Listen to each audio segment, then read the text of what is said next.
The United States on the way back to its old strength, while China's clout is fading right at the moment. The roles of the big two economic powerhouses of our times are completely different and are clearly allocated right now. With what consequences for the world economy? That is the big question I want to discuss with Oliver Racco from Deutsche Bank Research. Obviously, China and the US play a very crucial role also for your monthly calculation of the DBIX. What has happened there in July? Broadly, the DBIX has been stable across regions. However, fundamentally speaking, we are seeing growth driven by the United States and its acceleration, whereas we have growth weakening in China currently, and in Germany, for instance, we have stable growth as well. Mm-hmm. The development worldwide remains more or less flat, you can say. The IMF is forecasting a growth of 3.3% for this year, which would be actually slightly under what happened last year in 2014. A big breakthrough is still far off, it seems. That roughly tells with our own forecasts, and yes, we also don't see a breakthrough on the growth momentum. It really seems increasingly like we have just to get adjusted to lower growth momentum compared to what we had pre-crisis. For once, credit boom is not happening again right now.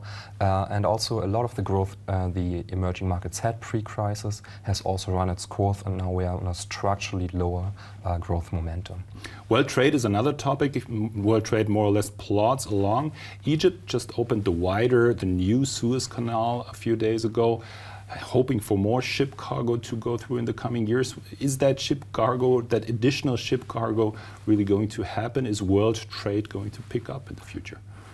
Currently, it really doesn't look like that because we have world trade in nominal terms down substantially year on year.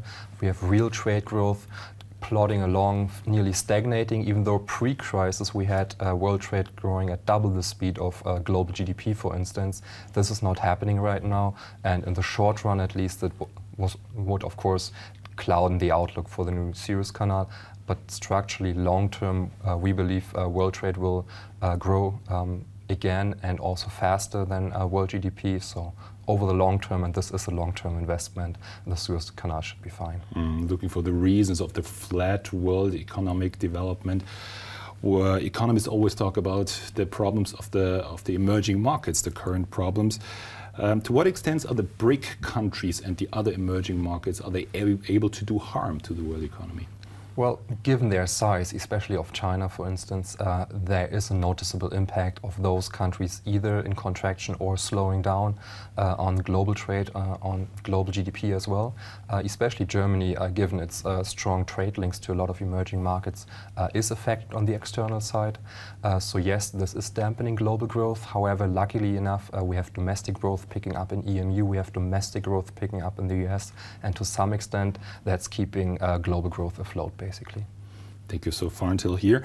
The emerging markets and their growth problems, when economists around the world talk about that issue, they're all very concerned because nobody really knows in what direction the emerging markets are going to head in the future. It's worthwhile talking about that issue a little more in detail. We want to do that in our focus interview of this month. You can see that, as always, online on DW's homepage of our weekly business show, Made in Germany.